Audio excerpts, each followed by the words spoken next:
As he was, the nurse that gave us that polio vaccine told me, this baby has signs of jaundice. The eyes were just a bit yellow.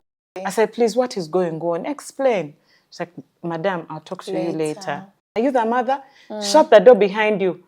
Please, someone needs to cancel that mother, as now I was shutting the door. That this baby is not going to make it. Were you cancelled in any way? No. I want you to speak to a mom whose child is special needs. Let it be cerebral palsy, autism, Down syndrome, whatever it is, because it's a very tough diagnosis to accept. And now things like autism usually are discovered much later, I think when the child is over 3, if I remember. So speak to a parent that is navigating that diagnosis. A word to them. Hey guys, welcome back to the channel. It's Mother's Month. I believe May is Mother's Month. So this May, I want to celebrate mothers who have gone a unique journey of motherhood. And today I am hosting one of my friends. She's called Dorothy. She's going to share her journey of motherhood.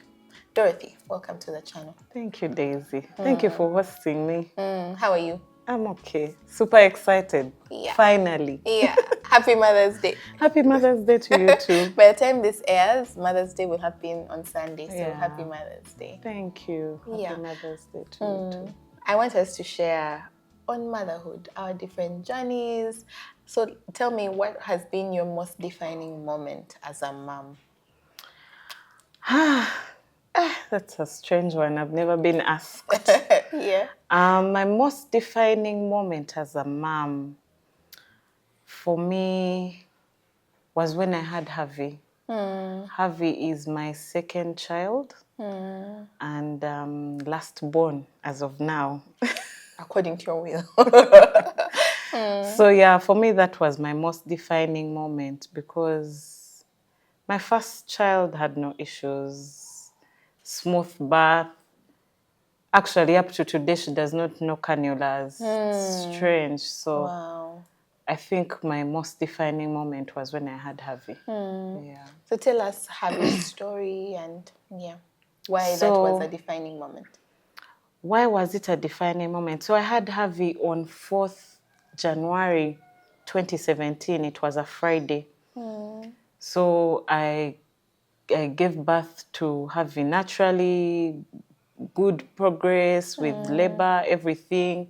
Harvey scored highly, even higher than Heather scored. The APGAR score. So because I had given birth at 3, in fact, I remember they wanted to discharge us by 6. And I said, no, I don't know why I'm... Let's leave tomorrow morning after he has had his dose of polio. So Saturday morning, yes, indeed, we were discharged. But I remember when he took that polio, as he was, the nurse that gave us that polio vaccine told me, this baby has signs of jaundice. The eyes were just a bit yellow. Please put him under the sun and exclusive breastfeed, blah, blah, blah. He should be fine. I was like, oh, okay. Heather had it, but hers came when she was 3 days old. But this one had come when he was 1 day. Actually, before he made 24 hours. That is usually very, very dangerous jaundice to mothers watching. But I didn't know because the old one had. I thought, oh, okay, this one has come earlier. We'll go through it.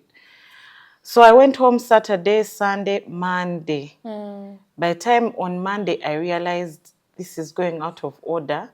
Now, the light yellow had become orange. You know, yellow that is deep. It had become like that. So I said, and he was crying. He was inconsolable even. So I remember trying to latch and the milk just stayed here. He didn't swallow. Even when I did this, he didn't swallow. So I realized something was not right. So I said, let me rush this baby to hospital.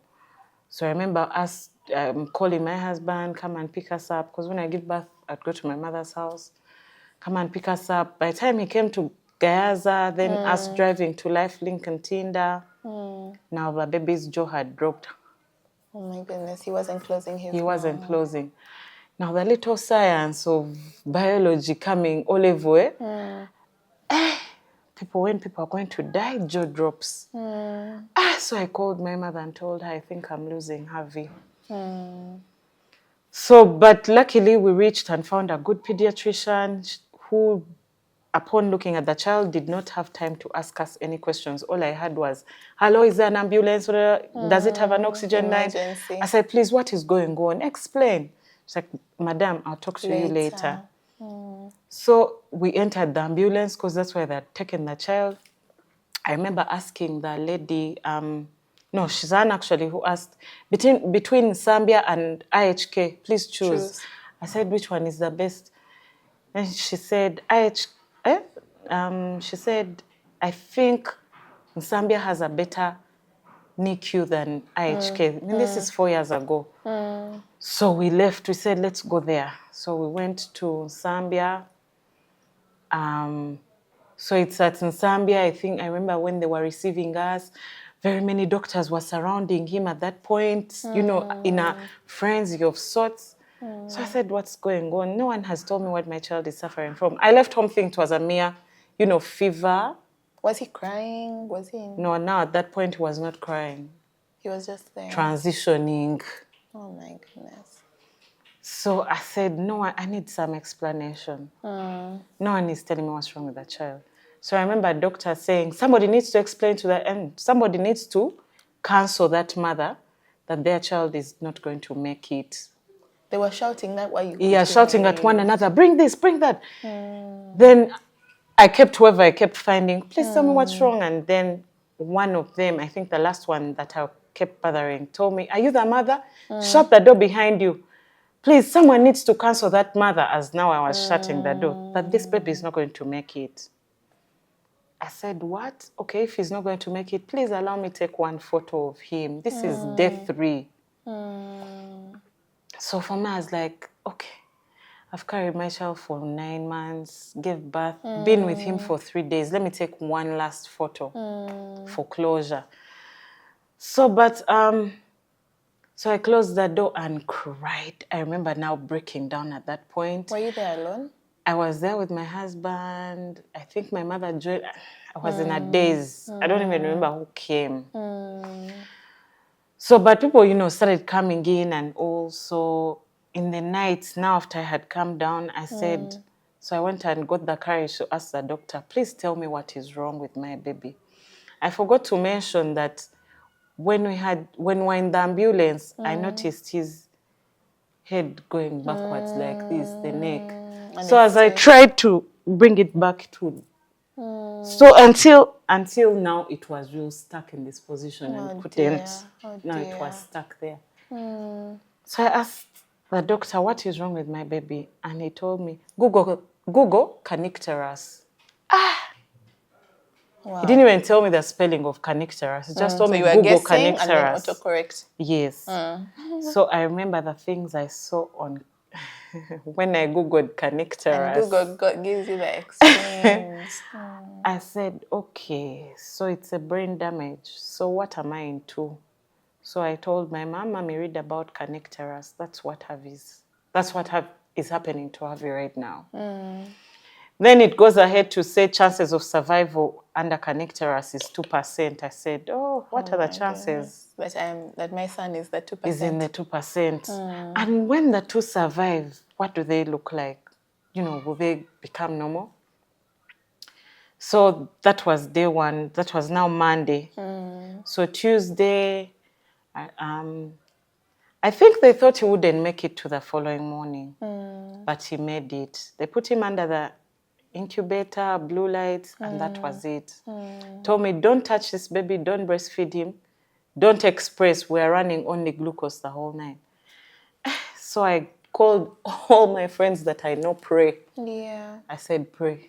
Yeah. So in the meantime, I also failed to sleep. I sat by that incubator looking at the child and saying, what? Let me watch him die than go and then I'm cold. So I sat there, morning came, the doctors came. So are you the mother? I said, yes. You're very negligent. Couldn't you see that the child had jaundice? I said, okay. Why would My you even firstborn talk to? had it. I thought he would also pull through. I said, no, this one was different. This one, you see, those eyes are beyond yellow. I said, okay. So that's when she told me, we need fresh blood. Call all your friends to go and donate fresh blood. We need to Transfuse. actually, they call this exchange transfusion, not blood it's different. With blood transfusion, they are adding They on put to blood. what? Exchange, they're removing. They're removing and his and putting new. Yeah, so they do it in tandem. The whole experience also tortured me, gave me forms to sign, chances of blood clots, chances of, there were too many chances of death. And Something the going background wrong. of, my mother Yeah. is a very strong person. I don't know anyone who sees light at the end of anything like her. I remember Yeah. talking to her and she said, Dorothy, be strong. Do what Whatever needs it to be is, done. we're going to make it through. Bad or good, we'll survive. So I said, okay. Of course, I kept breaking down in intervals and all. Because I was still swollen, healing, 3 days. You're and then still you sore. lose. Even if you gave birth vaginally, you're still sore. Yes, you're still sore. So for me, that was the pain. I'm going to lose my child and I'm still like this. So anyway, cut the long story short, Harvey was exchange transfused. I think now that was on Tuesday. So now he's 4 days old? Yes, so now he's 4 days old. Put under, now that was on day 5. So, and he was put under the UV light, kept there. Now, I think on the 6th day is when they told me, now you can try to express and we put it through the tube. So I kept doing that and, feeding him a tiny, it felt so little. At this point, was his neck back? The neck came back. The neck came back after 3 days after that transfusion. I think it's what saved him. That's when the neck came back and you could see it had boiled. Like, when you've been like this for a long time. So, what else? So, yeah, we were discharged. And I remember upon discharge, I asked before I asked the doctor, so what's happening? What does this look like? And she told me, she used the Luganda word, omwana gongobadde wali omuwuliddeko. I said, oh my goodness. Kugongobala, I've had it, but I had it, but in my head it was like a severely crippled child. I'm like, my kid has limbs. What are you saying? Said, okay. Have you heard about cerebral palsy before? I said, I had. But I was still like, no, you can't have cerebral palsy. Cerebral palsy means the brain has been damaged. So as they grow, they're growing into it. I said, okay. So you're saying my child's brain has been damaged? She said, yes. Give her the best. Do you have other children? I said, 1. Give him the best. Love him. He'll never be like your other child. He'll never be normal like your other child. Give him the best. At this point, we are discharging you, but we're not sure if he can hear. We're not sure if he will be able to talk. We're not sure if he can see you. We're not sure if he understands you. So in my head, I was taking home I hate to use the word cabbage, but I was taking home something that looked like my former child. So, but I went home. And I remember that night. Before you go home, were you cancelled in any way? No. Just sent home with the baby? So I reached home and now it's my mother that cancelled me and said, Dorothy, whatever we have, whether Harvey can see, whether Harvey will talk, whether Harvey will turn out to be a normal, healthy child, let's love him. Let's give him the best. And for me, that's the best advice anybody has ever given me. Yeah. And I said, okay, let me love and care for my child that every other person will have no choice. Even the people that That will fear love him. such people Yeah. will come and say, that child is loved, let me love on them. And that's exactly what I've done. Wow. Wow, that's such a powerful story. I want you to take us through how you processed it as a couple. Because now you're a new mom, you've gone through the motions of pregnancy, labor. Labor is not fancy, what? Yeah, it is screaming, pulling, pinching, slapping. Yeah. Then now you go home ready to heal and be with your baby, bond with your baby, but now you're back in hospital, you're being given a diagnosis you've never thought about. Like everything is just coming at you at once. How did that affect your marriage? How did you navigate it as a couple? Okay, so at that time, we were still together. We were very excited. We had Heather as a girl. Then now Harvey, the heir had come. Yeah. It was bliss. We were so excited. Harvey brought so much joy. So when what happened, so now that we're back home, and then the blame game, but you could have seen this, you saw it, why didn't you? You're negligent. If you had come back home, to our home, not to go to your mother's home, maybe things would have been different, would have caught it, what? So now we got into that bit. Back and forth. And then, so we moved from that stage. But I want you to know, Daisy, I was also going through You were also going through it. the whole process of my child. I bet it was hurting me in as much as it was hurting him. But now he put his weight on me as well. Yeah. And so I kept holding on to it and saying, you know what, it will be okay. It will be okay, until I realized I'm going down. The drain. And now that's when I said, I think I need to take one of these out of my life. And for me, there's no way, of course, I was going to take Harvey out of my life. It had to be this. Let me cut this. So I remember, I think that lockdown was now the 2019 is when I had Harvey. So 2020 was beginning of first lockdown, right? When Harvey was turning 1. You had Harvey 2019 in January. Jan 4th. So I went through that whole year. That whole year was tough on the marriage, to be honest. Because we were learning. At 6 months, the child is supposed to be sitting and trying to eat. Now, ours was not yet eating. We kept saying, now what happened? Therapy, intense therapy. So it was more of, you're not... First, let me maybe take you back on, I was working. I had a job. He's into business. And I remember when I was going back to work after I had Harvey, and he said, but you're not serious. I've never seen an unserious mother like you. You want to leave a child like this to go back to work. Rightly so. So I quit. I said, let me quit.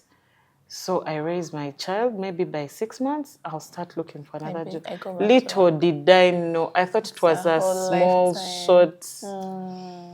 So now we went into the frenzy of looking for money for therapy. Therapies are very damn expensive. So now the therapies started eating into us. So now there was financial strain. There's emotional strain. There's every part of our relationship was strained. So in 2020... Oh, not to mention the maids, extra help, coming, going. So I said, let me go to my mother's home and first get help there. And we go through this with her, figure it out. Maybe get a maid while I'm at her house. Train her there. And ease into that and come back. Looking back now, I see I made a mistake. Maybe I should have stayed behind, and maybe not. So it's It's neither here nor there. So by the time because I think I spent at my mother's house 3 months, Jan, February, March, now into the lockdown. So by the time I went back to my marital home, there was a distance. I didn't understand him. He didn't understand me. We were like strangers. Now, fast forward, I'm deeply now into special needs. You're doing your research. You know, advocacy. I now mentor mothers or parents with such children. So now the advice I have now for couples, in fact, I always make sure they stick together. I always want to counsel them because that time is tough. Yeah. It can make or break you. Yeah. Because you're both going through something new. You're both going through the emotions of the child. Yeah. Then now, if you get into the blame game, number one, number two, men take longer to accept certain things, especially things that are directly into them. For example, a child, is African traditional society, the child belongs to the man. So when the child, I'm seeing it a lot in my mothers. So my husband said this child is not theirs because in their family they don't have any such kids, kind of thing. So even the educated ones take long to accept that, you know, this is mine. This has happened to me because of scientific reasons, not because of cultural reasons. In our family, blood lineage, we have such. You get. So I wish I knew then what I know now, that men take longer to accept than we do. For us, because you have carried the child, you have, you've bonded enough or longer than they have. So now I've had and I'm introducing to you kind of situation. And then now I should give you space to accept, you know. But then again, you're also telling a mother who has gone through the challenge or is beating themselves up for. I had my child healthily. My boy was healthy for 3 days. Up until recently, I used to look at those first 3-day pictures and I'm like, he didn't have cerebral palsy here. He was healthy, he was normal. He'd be walking, he'd be running. Or even that kind of instinct that you had at hospital when they were going to discharge you early and you said, no, let's stay. You know? So it's a give and take, really. So it did affect our relationship until I said, you know what, something needs to give. But we parenting, even, I'll be honest with you, it has taken him up to recently for him to start coming back and say, okay, so this is Harvey. So do you think he understands us? So you see, 4 years later, he's still asking. He's still learning. Oh, so he understands us. Oh, he loves cartoon. You get? And that's meant for you. Most society, at least with those that I've worked with and keep working with, they do not accept it as fast as we do. So now, how have you done it that Heather has as much attention? Do you feel like Harvey has taken my parents away and he's the one who has all the attention because she was older, she can understand? So for me, I've been intentional. I chose to be intentional on both Heather and Harvey. Heather, why? Because one, she's the older sibling that Harvey has. So I said, let me arm her with information so that even when we're in such a situation where I bring Heather here and she's seeing all your children are fine, even the younger ones, she doesn't say, Mommy, but that baby is younger than Harvey, but for her she talks. No. I armed her, I've given her information, I've exposed her, I keep exposing her. We go to work together and she says, Mommy, did you see the other baby is worse than Harvey? For him, he's so badly off. I said, okay, so you know why? I've dissected that information to her age. In that if she comes here or she came here, she's the first to educate your children. My brother has a wound in his head. The wound can't heal. So because he has a wound in his head, he can't talk, he can't play with us, but he loves for us to play around him. So all of you come and we play around Harvey. So his colleagues, come on, don't touch him if you have flu. Yes. She's 6, okay. So I've sort of like empowered her to know that Harvey is ours, all of us. We are for Harvey. It's us against the world. Let us fight for Harvey. No one should ever say anything bad about Harvey, okay? So I like that you've empowered her, and despite her being young, because 6 is young, she can still advocate for her brother. And even, believe you me, wherever we go, even at school, she's in, at school, last year when she had just started, she's in a prayerful school. Remember her class teacher then asking me, Mommy Heather, who is Harvey? I said, Harvey is her young brother. We're always praying. Day, yes. Every day you tell Heather, Heather, let's pray. We pray for Harvey. We pray that Harvey walks. We pray that Harvey learns to talk. We pray that Harvey plays with me one day. The teacher had to ask, who is Harvey? So, yeah. So now, 4 years later, how is Harvey? How are you coping? What is he doing? 4 years later, Harvey loves cartoon. I tried to take him to school. And unfortunately it was short-lived because I realized he was regressing. But that is on the other hand. On the other hand, I took Harvey because I had taken Harvey to school because I had this guilt of, so my child understands, but because he can't see it or walk, I'm going to let him not go to school. So I looked for the best special needs school in the country that we have. I took him there, and Harvey was regressing. Why is that? The school. Why was he regressing? He was regressing because they were not doing therapy every day as I thought it should be. Number 2, even the care, because it's a school, there are other people to care for. Yeah. And it's our parenting is 24-hour parenting. It's different. I love to call it Motherhood The Cerebral Palsy, where it is different parenting. It will never be like your journey. It is different. As having a discussion earlier today and saying, I don't know why government has chosen diapers of all things to increase tax. Yet you are needing diapers. We use daily. diapers. I'm going to use diapers for the rest of Harvey's life. I'm going to purchase diapers for the rest of his life. There are many like me.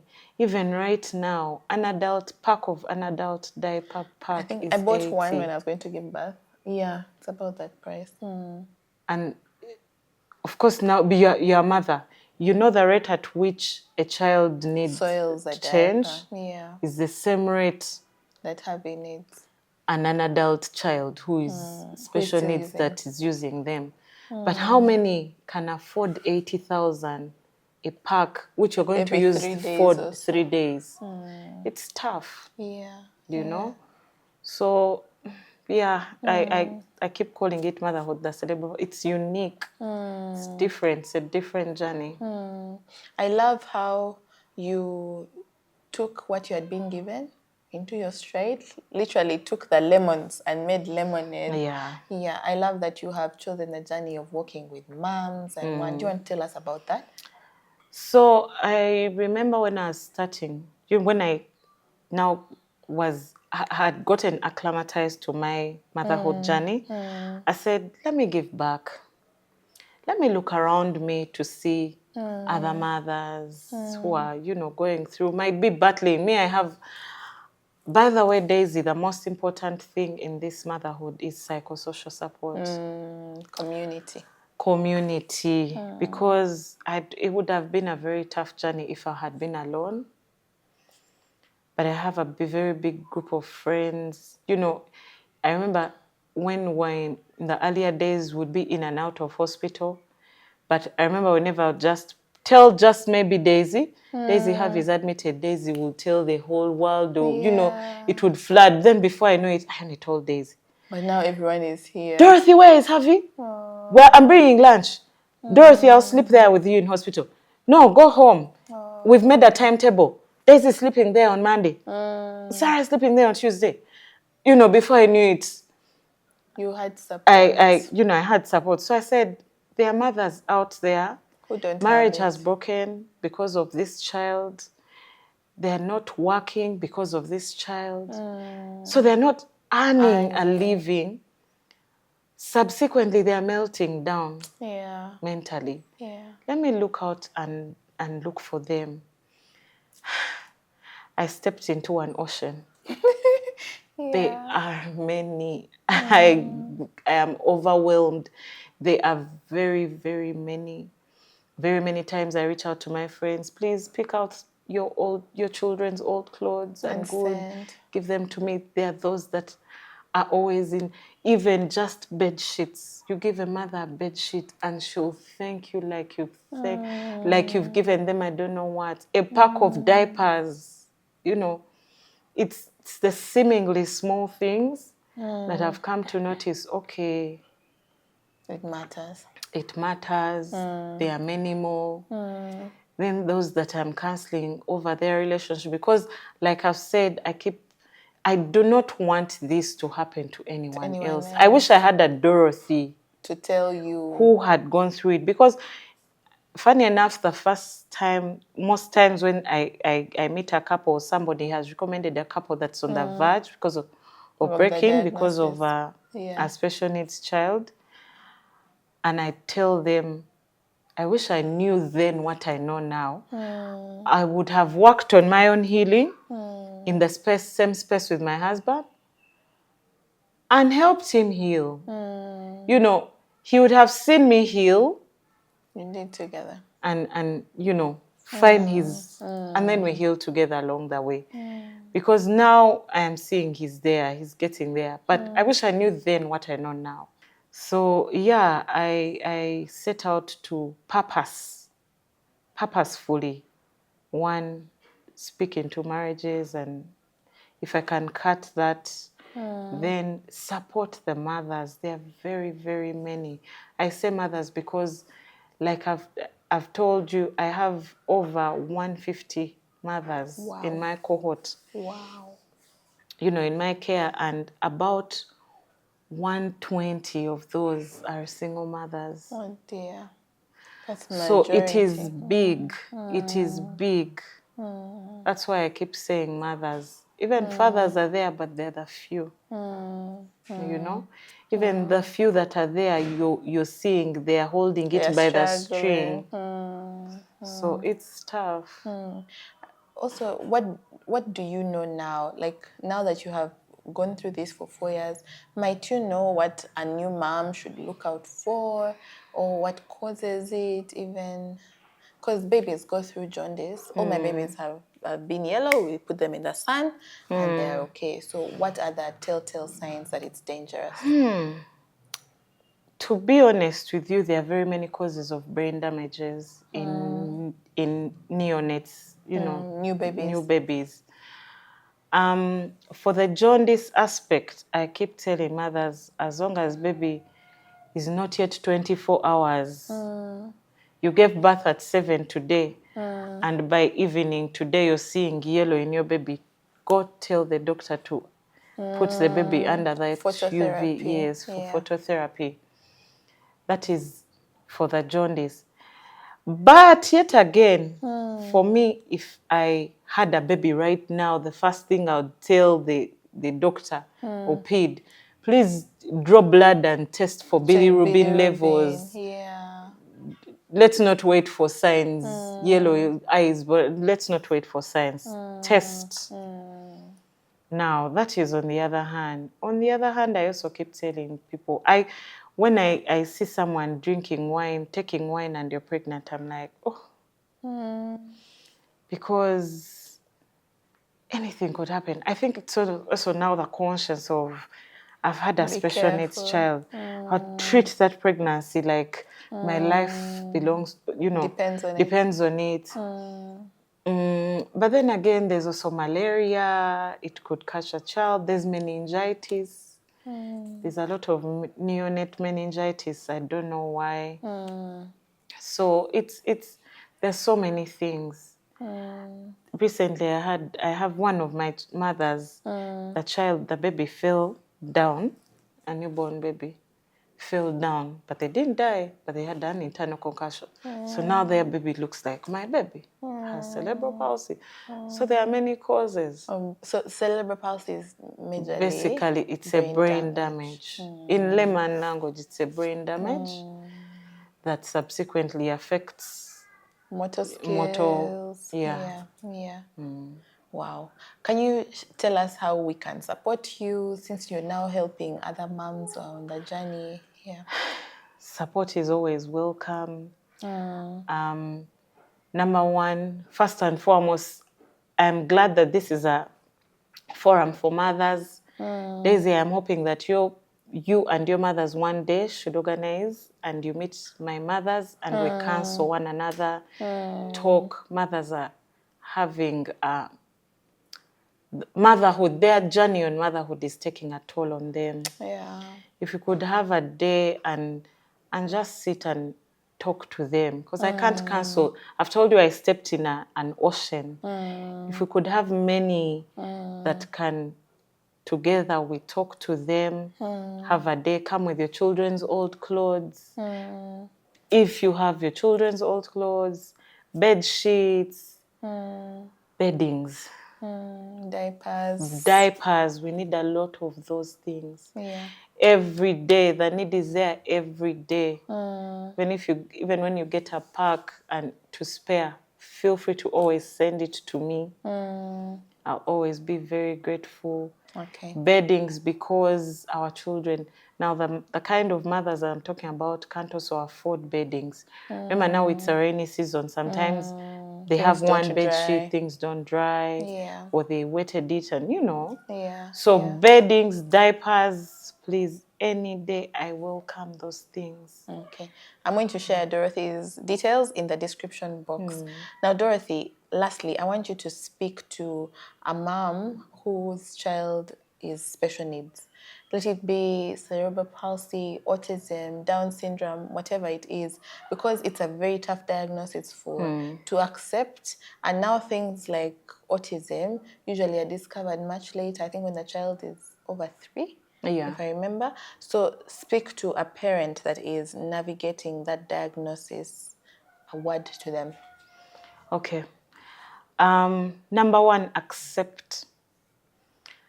I keep thanking God that I accepted what had befallen me very timely, in time, because then it took me, then I started to read about his condition, to understand him. And out of reading and acceptance, I said, okay, now let me set out to share what it is that I have learned. So, number one, accept. Number two, find your person. Find that person to pour your emotions. Most of the times I tell my mothers, form groups as mothers. Even me up to today, there are things I keep learning from other mothers, from my WhatsApp group of other mothers with cerebral palsy children. Find somebody to share with about what you're going through, because every day there's something new. 3, prayer. Pray and fast like your life depends on it. Yeah. Because Daisy, maybe what I had not shared with you is our children for some reason have a very short, the mortality rate is a bit low. What's the mortality rate? About 10 to 15. So for me, like I've told you, I'm a Christian, but doesn't also take away the fact that I know what I know, and I'm a mother. Yeah. So every day I'm praying about, God, if it is your will that time shall come at a time T, Make me strong. Prepare me for it.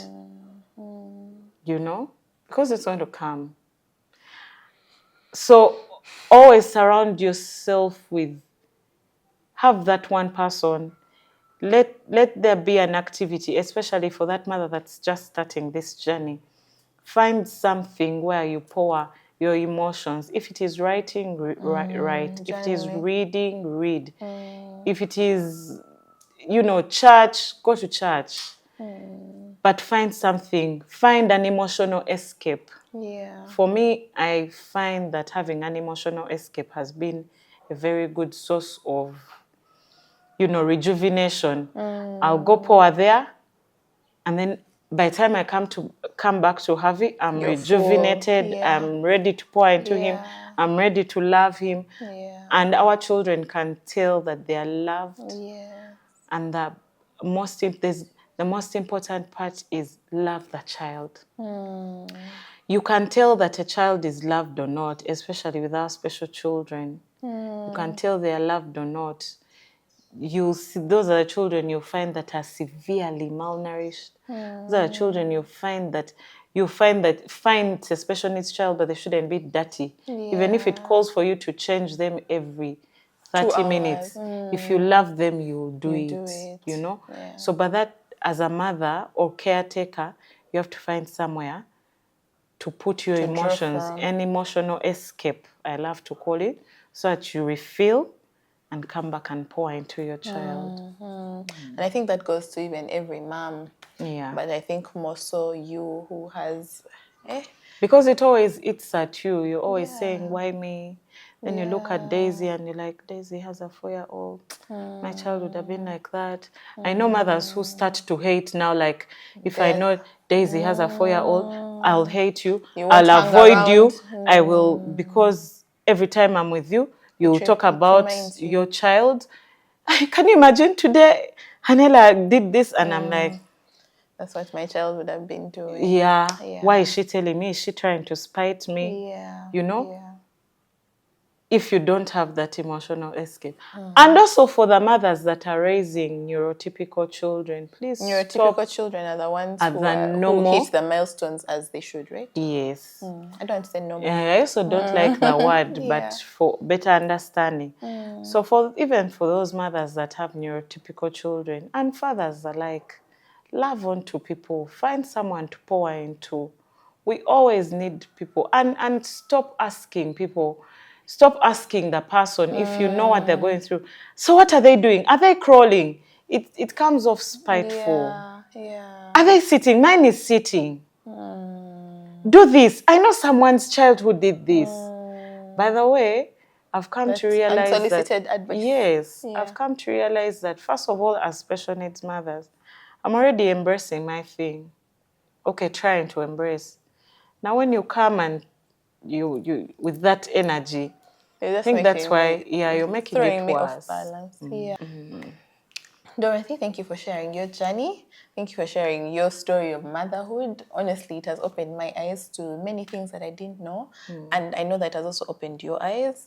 And I pray that this video reaches any mom who is struggling with a special needs child of whatever kind. Please share this. Let us know how we should support such families. And also know that you are not alone. Yeah, I'm going to share Dorothy's details in the description box. Let's support in any way that we can. And happy Mother's Day.